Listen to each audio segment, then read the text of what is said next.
starting off tonight with a topic that I never thought in my lifetime I would do an actual topic on a show about, and that is the World Cup. Yes, because I've been getting on you the last couple weeks to actually watch it. And you texted me when I saw that we were leading off with this. I'm like, wait, you want to lead off with the World Cup? I do, because it is the biggest story in sports, and I did watch from the 90 minutes on, whatever it ended up being, an extra 20 additional minutes with extra time. That will be the most soccer I will have watched in the next 4 years. But, I mean, listen, I didn't have a dog in this fight until the very end, because I decided to empty out, what was left on my FanDuel account before I get into football season on Argentina. That was clearly a bad idea. And Spain wins 1-0 in a very physical game where Argentina only had one shot on goal, and Spain completes maybe the greatest defensive performance in World Cup history, giving up only one goal in the span of 8 games. Yes, and they gave up that goal against Belgium, but otherwise, you are correct. They didn't give up any goals, which is amazing to me when you think about the game of soccer, how big those goals are. You would think more often than not, you get scores like 5-4, 6-3, scores like that. But no, you get games that are sometimes 0-0, 2-1, 1-0, like what we saw in the World Cup. But Argentina did not play well at all in that game. Spain pretty much dominated possession time. They were the more physical team.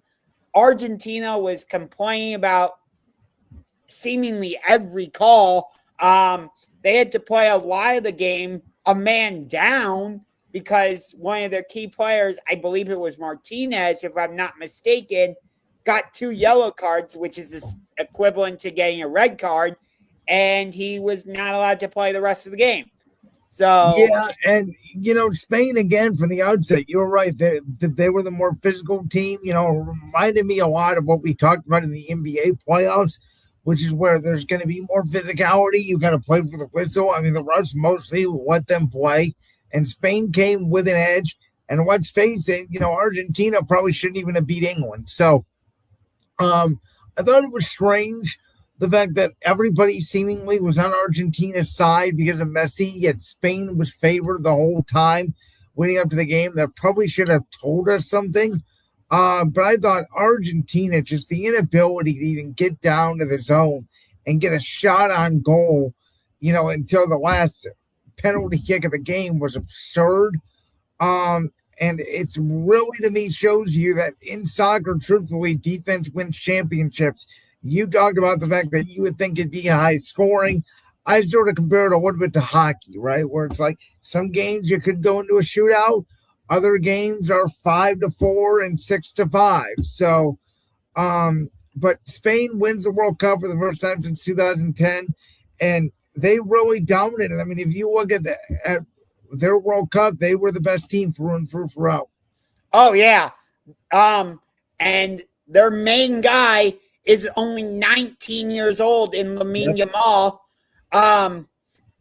And, of course, you probably saw the picture on social media, Messi and Yamal, when Yamal was much younger.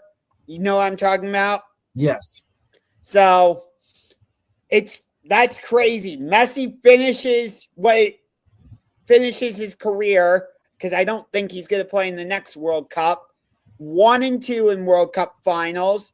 Of course, winning in 2022 against France and losing this one. And I believe they also lost in 2018, if I'm not mistaken. I believe you're right on that as well. So if you think about that, they made the World Cup final in 18, 22, and 26. A great run for Argentina, but they were and even I noticed it, again, only watching the back half of the game and not knowing a ton about soccer. That's what I always say about a sport. Like, if you don't know a lot about a sport, but if I could tell a team is not right or a team is not executing well, it's a bad sign. Argentina was very Messi dependent, and he was really the only one that had any opportunity at any shot at the goal. No, you're right. I love this. This is one of my campers. What's up, Aaron? Argentina sold the game. You could say that. But I would just say Spain beat them. I mean, I don't think this is an art. And by the way, I got to give credit to Argentina because very easily that game could have been 3-0, 4-0. They had no business being in the game. That's because of their unbelievable performance by their goalie. Which again, to me is very similar. It's very similar to hockey, right? If they always say in baseball, right? You got to have great pitching. In hockey, you got to have a great goalie. You can't win without a great goalie, and I think the same is true in soccer. Yeah.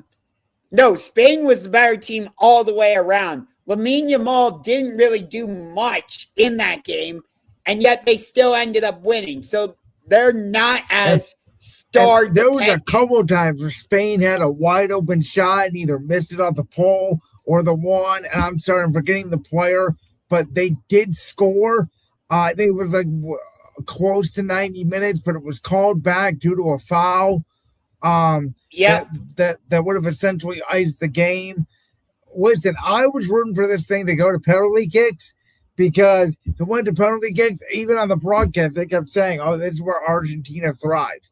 And it's very similar to an NHL shootout. I think it's the most thrilling thing that soccer offers. I will give soccer this. Again, from someone who was not really interested in the World Cup, it's more physical of a game than I thought it was. They let more of things go than I realized they did.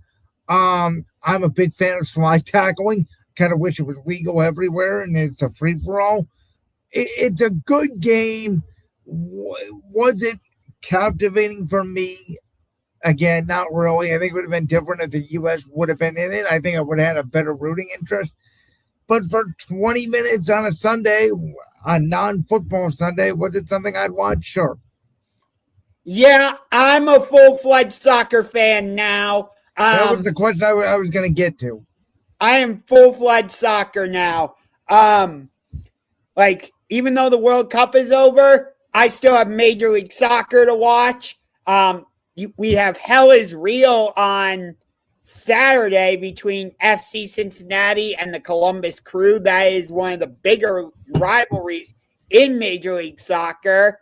Messi is going back to play for Inter Miami. So, yeah, I am a full-fledged soccer fan. Bayern Munich is my favorite team. They're a part of the Bundesliga in Germany, followed by the Columbus Crew, and then Chelsea. So, yeah, I will still be paying attention. The next World Cup isn't for another 4 years. So, in that time, how many of the fans that tuned in for this World Cup will actually stick around? I don't know. Well, actually, the Women's World Cup is next year. Yes, that is correct. So, we'll see again how many of those transfer over. It'll be interesting because I keep hearing that Posentino had only a year with this U.S. men's soccer team. Usually, a coach gets 4 years. There's talks he may or may not come back. So, we were talking throughout the World Cup when we did do a little bit of topic on this on the show, was that this is the U.S.'s best shot to get to maybe the Final Four, maybe even the championship game, and they go out in the Elite Eight, if you will. And, it does feel like the U.S. missed a major opportunity. Even if we had beaten Belgium, I don't think we would have beaten Spain. Yeah, because of Spain's dominance in the defensive end. I mean, again, you saw it. Spain, in my opinion, proved once again why they were the favorite going into this game against Argentina when Argentina seemingly had the best player on the field. And I just think incredible job by Spain's goalie to only give up 1 goal in 8 games with the professional skill level that's on that field.